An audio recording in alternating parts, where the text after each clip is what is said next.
100일 만에 순수익으로 따지면 한 1000만 원 정도 무피 투자로 보증금을 전에 돌려받고 그거 덕분에 4천만 원이라는 돈을 다시 투자를 할 수 있게 됐고, 요즘은 또 20, 30대도 경매 법정에서 많이 보이기도 하더라고요. 경매라는 기술을 알고 있으면은 5천만 원 싸게 사는 거는 진짜 이제 일도 아니게 되는 거죠. 제가 버는 월급보다 집값 오르는 속도가 훨씬 빨라요. 적지 않게 돈을 벌고 있지만 못 따라가겠더라고요. 밀어서 투자금을 좀 더 모으는 게 낫다고 생각한 것보다 당장 내가 살 수 있는 것부터 먼저 사게 된 것 같아요. 친구들이 다 대학 가고 회사 생활 하고 있을 때 아르바이트부터 하고 일하다 보니까 외롭기도 하고 두려웠던 것 같아요. 하기 전후가 엄청 많이 달라진 것 같아요. 더 열심히 살아야겠다라는 그런 계기도 생기고 방향성도 정확하게 잡히고 있는 것 같아요. 안녕하세요. 안녕하세요. 오시느냐 고생 많으셨습니다. 네, 아닙니다. 대표님 간단하게 자기소개 한번 부탁드릴게요. 저는 이제 배달 대행업체라는 사업을 하나 하고 있고, 투자로는 부동산 경매를 하고 있는 29살 정동혁이라고 합니다. 안녕하세요. 부동산 경매라고 하면 모르시는 분들이 있을 것 같은데 일반적인 부동산 매매랑 경매로 투자를 하는 거랑은 좀 다른가요? 법원에서 진행을 하는 거다 보니까 사람들이 되게 꺼려하고 진입장벽이 있어서 가면 이제 일반 시세보다 싸게 받을 수 있는 장점이 있어요. 혹시 그럼 투자는 언제부터 하신 건가요? 작년부터 투자를 하고 있었어요. 그러면은 28살 때부터. 네, 맞습니다. 근데 투자가 굉장히 많잖아요. 네네. 그 중에서도 왜 하필 부동산 투자를 하셨을까요? 진입장벽이 좀 있다는 게 오히려 경쟁력이 찐다고 생각을 해서 어려운 걸 먼저 해야지 다른 것들이 다 쉽고 원활하게 흘러갈 수 있다고 생각을 해서 남들이 되게 꺼려하고 어려워한다고 생각하는 것부터 이제 도전하게 됐어요. 그럼 오늘은 어디 가시는 길이실까요? 지금 물건 하나 낙찰 받아서 대출 받으러 은행 왔어요. 그리고 이제 끝나면은 여기 좀 관심 있던 물건이 하나 나와 있어가지고 구경할 겸 한번 가보려고 해요. 은행에서 대출을 받는 게 어떤 대출을 받으시는 거예요?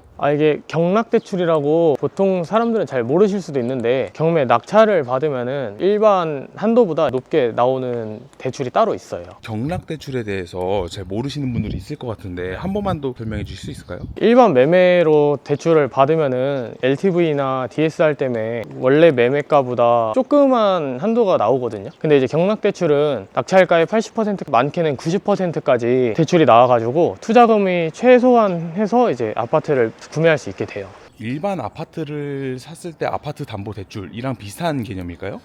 네, 따지고 보면 똑같은 담보 대출이라고 볼 수 있는데, 이제 일반 매매로 할 때는 한도가 훨씬 작아요. 근데 되게 쉽게 풀려서 설명하면은 낙찰자들이 경매 물건을 해결해 주니까 이쪽은 좀 더 은행 쪽에서 좀 후하게 해줘라 뭐 이런 느낌으로 대출금이 더 많이 나오는 경우가 있어요. 경매 물건이라는 게 네. 우리가 아파트를 살 때 영끌이라고 하잖아요. 네네. 1억 주고 아파트를 샀어요. 네. 근데 대출을 5억을 꼈어요. 근데 이 5억을 내가 도저히 못 갚겠다. 그래가지고 아파트 팔겠다, 경매 내놓겠다 이렇게 되는 거예요? 네, 맞아요. 이제 돈을 빌리고 못 갚으면은 그 채무자들은 이제 돈을 갚아야 되는 상환 능력이 없잖아요. 그러니까 이 채권자들이 그걸 법원에다가 이제 이 사람한테 얼마를 받아야 된다 라고 경매를 신청하는 거고, 이제 낙찰자들은 그거를 낙찰 받음으로써 채무자들 빚을 이제 다 갚아주는 방식으로 흘러가는 게 이제 부동산 경매예요.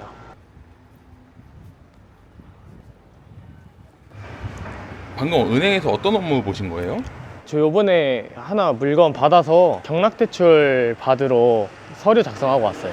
경락 대출 받는 과정이 좀 복잡하지 않았던가요? 원래 은행이랑 보는 서류가 다 달라가지고 은행마다 다른데 여기는 진짜 좀 오래 걸리더라고요. 그러면 이제 다음 일정은 어디로 가시나요? 원래 좀 관심 있던 아파트가 하나 있어가지고 그냥 한번 산책할 겸 물건 한번 구경 한번 해보고 가려고요. 원래 한 번씩 관심 있는 물건 있으면은 좀 보러 다니고 하시나요? 네, 원래 입찰할 물건들을 위주로 보긴 하는데 뭐 이렇게 쉬는 날이나 하면은 바람 쐴 겸 또 돌기도 해요. 그런데 처음 부동산 투자를 어떻게 시작하시게 된 거예요? 저 원래 전셋집을 알아보고 있었는데 뭔가 그 큰 돈을 깔고 앉아있다는 게 무의식적으로 좀 거부감이 들었던 것 같아요. 그래서 이 돈을 좀 어떻게 쓰는 게 더 효율적일까 이런 생각을 계속 하고 있다가 이제 부동산 경매라는 걸 알게 되고 매력을 좀 느끼고 경매를 시작하게 된 것 같아요. 투자의 종류도 되게 많잖아요. 네네. 뭐 부동산도 있고 주식도 있고 한데 네. 부동산 경매의 매력을 느끼신 이유가 있을까요? 원래 제가 이제 사업을 하나 더 하려고 하고 있었고, 제가 거기에 월세를 내면서 사업을 하자니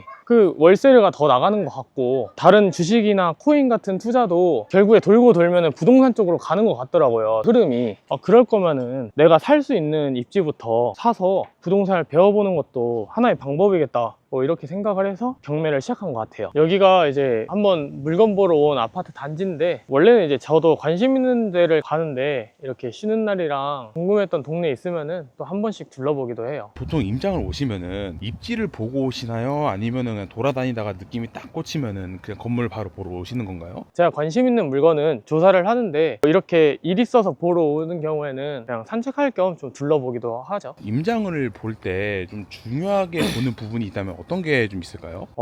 일단 위치가 제일 중요하다고 생각하고요. 요즘은 인터넷으로 손품을 워낙에 잘 팔 수 있어서 그런 기본적인 정보 말고 아파트만의 이제 그 느낌이 있어요. 이제 같은 단지나 같은 연식도 관리가 어떻게 돼 있냐, 그런 분위기를 좀 보려고 왔어요. 맨 처음에 투자는 어디서 하신 거예요?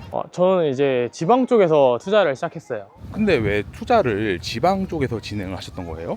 네, 저도 이제 투자금이 없었는데 당장에 할 수 있는 데가 어디 있을까 찾아보다 보니까 이제 광역시 쪽을 먼저 알아보게 된 것 같아요. 처음 투자를 했을 때 혹시 투자금이 얼마 정도 들어갔는지 좀 여쭤볼 수 있을까요? 결과적으로는 이제 무피 투자라고 하는데, 제가 투자금이 들어갔는데 빠른 시일 내에 투자금을 다 회수하는 방법이 있어요. 그래서 운이 좋게 투자금이 없이 무피 투자를 하게 됐어요. 무피 투자를 하셨다고 했는데 처음에는 일부 돈은 사용하셨을 거잖아요. 네네. 그럼 혹시 얼마 정도를 사용하셨는지 알 수 있을까요? 한 4천만 원 정도 사용했는데 그만큼의 보증금을 받고 월세가 대출 이자보다 많이 갚아지는 방식으로 투자를 하게 됐어요. 원래 운도 실력이라고 하잖아요. 네. 4천만 원을 투자했지만 결과적으로 무피 투자를 할 수 있었던 그런 실력이나 본인만의 노하우가 있었을까요? 항상 이제 다음 플랜을 좀 생각을 해놨어요. 사실 이제 그것도 제가 원래 계획했던 건 아닌데, 운 이전에도 제가 충분히 대출이란 리스크를 감당할 수 있는 계획을 세워놓고 입찰을 했기 때문에 하나만 생각하지 말고 일이 틀어지면 이제 어떻게 대처를 할까를 항상 좀 생각을 하고 진행했던 것 같아요. 근데 처음에 그렇게 투자금이 환수가 됐을 때 네. 수익이 났을 거 아니에요. 네. 기분이 되게 좋으셨을 것 같아요. 네, 맞아요. 너무 좋았죠. 처음에 그렇게 투자를 진행했을 때 좀 떨리지 않으셨나요? 네. 처음에는 이제 되게 두렵고 떨렸는데 막상 시작을 해보니까 생각보다 이제 일이 술술 풀려가지고 지금도 이제 계속 물건을 찾아보면서 경매를 진행하고 있어요. 경매를 하시는 분들의 성별 연령대 어떻게 되나요? 예전에는 이제 나이 드신 분들이 좀 있다고 했는데 요즘은 또 20, 30대도 경매 법정에서 많이 보이기도 하더라고요. 제가 잘 모르는 분야인데 네. 경매라 그러면 법원에서 하고 네. 법적인 절차가 많이 있을 것 같고 한데 어렵지 않은 거예요? 사람들이 되게 어렵다고 생각을 하세요. 근데 이걸 되게 반대로 생각하면은 낙찰자들이 빚을 대신 갚아주는 사람이거든요. 법 자체가 낙찰자한테 좀 유리한 법이 많아요. 좀 반대로 생각해 보시는 게 되게 좋다고 생각해요. 낙찰자가 빚을 갚아준다는 표현 되게 좋은 것 같아요. 그러면은 지금까지 경매를 몇 번 정도 해보셨어요? 최근에 이제 3개째 낙찰 받았어요. 각각 어떤 물건인지 좀 알 수 있을까요? 하나는 이제 투자금을 전부 회수하는 이제 무피 투자로 보증금을 전액 돌려받고 월세로 이제 이자를 내고도 한 2, 30만 원 현금 흐름이 생겼어요. 그게 첫 투자였는데 그거 덕분에 이제 4천만 원이라는 돈을 다시 투자를 할 수 있게 됐고, 이제 나머지 2, 30만 원으로 뒤에 물건에 이자를 어느 정도 감당이 될 수 있는 운 좋은 투자를 하게 됐고요. 그럼 이렇게 경매를 하면서 수익이 잘 났던 게 어떤 투자가 있었을까요? 이제 1월 중순쯤에 낙찰을 받은 물건이 있어요. 근데 그거를 이제 한 100일 만에 순수익으로 따지면 한 1,000만 원 정도 벌 수 있었어요. 100일 만에 네. 1,000만 원이요? 와. 저처럼 일반적인 직장인들이나 네. 아니면은 시드머니가 많지 않은 사람들은 거의 불가능하지 않아요? 아니에요. 이것도 한 1억 정도 대출을 받았었거든요. 그러면은 이자만 한 40만 원 정도 해요. 4, 50만 원으로 1억 모으는 시간보다 빌려서 쓰는 게 더 효율적이에요. 그래서 이제 직장인 분들이 투자를 하실 수 있다고 생각을 해요.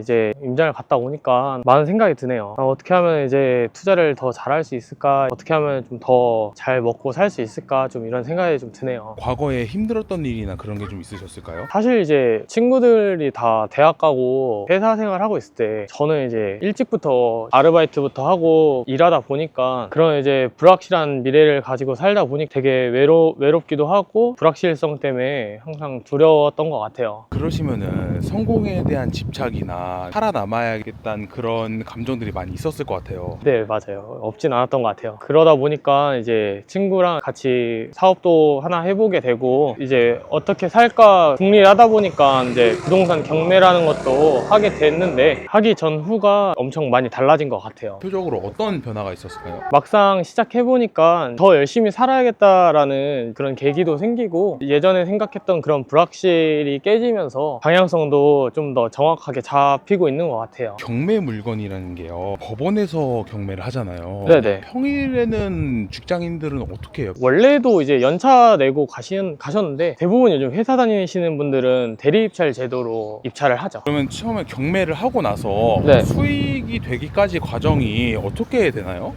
일단 물건을 이렇게 조사하고 낙찰을 받게 되면은 저처럼 이제 대출을 받게 돼요. 대출을 받은 후에는 꺼려하시게 되는 명도라는 과정이 있고, 그리고 이제 명도가 끝나면은 보수할 거 보수하고 어느 정도 수리를 해서 다시 이제 부동산 시장에 내놓고 잔금까지 치르면 수익이 나게 됩니다. 수익이 나기까지가 길면은 1년이 될 수도 있고 짧으면 한 달이 될 수도 있고 그런 건가요? 3개월에서 한 6개월? 1년까지 갈 일은 없을 것 같고. 근데 보통 경매가 네. 아파트만 주로 경매로 나와요? 아니요, 이제 상가도 있고 이제 오피스텔이나 뭐 토지 이런 게 되게 다양하게 나와요. 그냥 사람들이 거주할 수 있고 살 수 있다면은 다 나와요. 여기 있는 이런 구축처럼 되어 보이는 아파트도 많이 나온다는 거네요? 사실 이런 아파트 같은 게 가지고 있는 제일 큰 자산이어서 꽤 많이 나오는 편이죠. 신축 아파트는 잘 안 나오죠? 아니에요. 신축 아파트도 나와요. 몇 달 전에 이제 송파구에 헬리오시티라는 대장 아파트가 나왔는데 그런 거는 되게 경쟁이 세죠. 그때도 입찰이 한 80명 정도 됐었던 것 같아요. 입찰이 80명이면 돈이 엄청 많이 들어야 되는 거 아니에요? 네, 사실 그거는 너무 위치나 이제 모든 면에서 좋다 보니까 시세보다 조금 싸게 받긴 해요. 그래도 결국에는 시세보다 싸게 산다는 게 거기가 아무래도 20억, 30억대다 보니까 1, 2천만 원이 우스워 보일 수도 있지만 실제로 그 집은 5천만 원 싸게 샀거든요. 네, 경매라는 기술을 알고 있으면은 어딜 가든 뭐 1, 2천만 원, 5천만 원 싸게 사는 거는 진짜 이제 일도 아니게 되는 거죠. 우리가 알고 있는 경매라는 게 번호표 들면서 100, 200 하잖아요. 네네. 거기도 똑같이 하는 거예요? 아니에요. 이제 표를 작성하고 거기 판사님이 그거를 봐요. 이제 1등, 2등, 3등 보면서 누가 얼마 적었는지 발표를 해주시고 1등 나와서 이제 영수증 받아가라 이런 식으로 절차가 진행이 돼요. 당연히 경험은 중요하겠지만 네. 특별하게 초보라고 절대 못한다 이런 건 아니겠네요? 못하지 않아요. 그냥 최저 입찰가의 10%를 보증금으로만 가지고 가시면은 누구나 입찰할 수 있어요. 저도 뭔가 서울 쪽에 내 집 하나 경매로 투자해보고 싶다는 생각이 들긴 하는데 네. 사회 초년생들이나 아니면은 시드머니가 많지 않은 사람들은 서울 쪽은 조금 현실적으로 어렵겠죠? 사실 좀 어렵기는 한데 저가 이제 투자를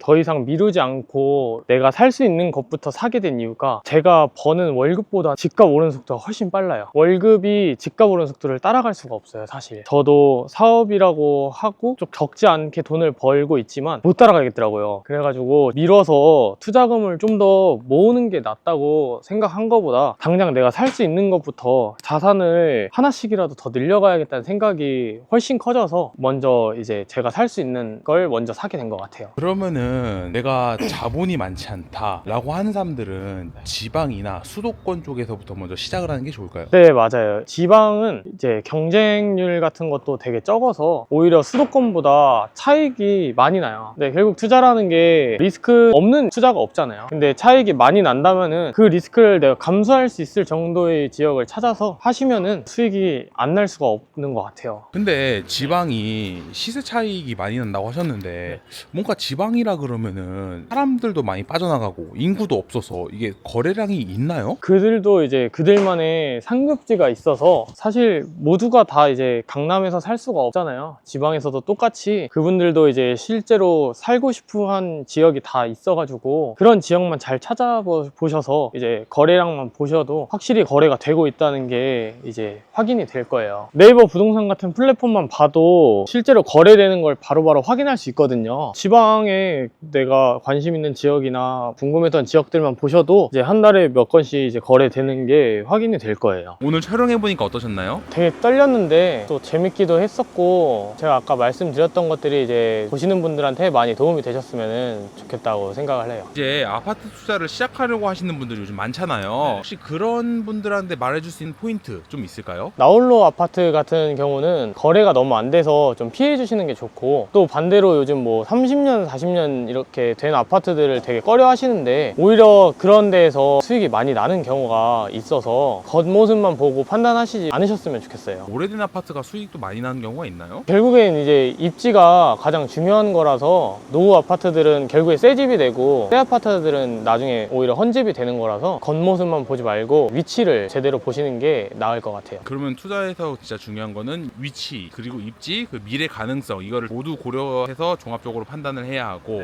외관이 낡았다 해도 이거는 절대 그런 거 아니다. 아, 네, 맞습니다. 아까 낙찰을 받을 때 대출이 된다고 말씀하셨잖아요. 그게 누구나 다 가능한 거예요? 네, 제가 주변에 봤을 때는 주부나 대학생들도 충분히 대출이 됐고 80%까지 나오는데 많게 나오시는 분들은 낙찰가 기준으로 이제 90%까지도 대출이 나왔어요. 근데 이제 너무 신용이 안 좋으시던가 국세 체납이 많이 있으시면은 조금 제한될 수도 있어요. 그럼 마지막으로 경매를 처음 시작하시려는 분들에게 한마디 해주실 수 있을까요? 다들 이제 경매라는 게 안 좋게 인식을 가지고 있고 어렵다고 생각하시는데, 정말 이 진입장벽에 발만 디디면은 쉽게 하실 수 있다고 생각을 해요. 저도 이제 공부를 많이 하지도 않고 고졸인데 공부하고 바로 실행으로 옮기니까 결국에 수익이 나고 엄청 큰 변화가 왔거든요. 여러분들도 관심 있으시다면은 공부를 위한 공부보다는 투자를 위한 공부를 실제로 하셨으면 좋겠어요.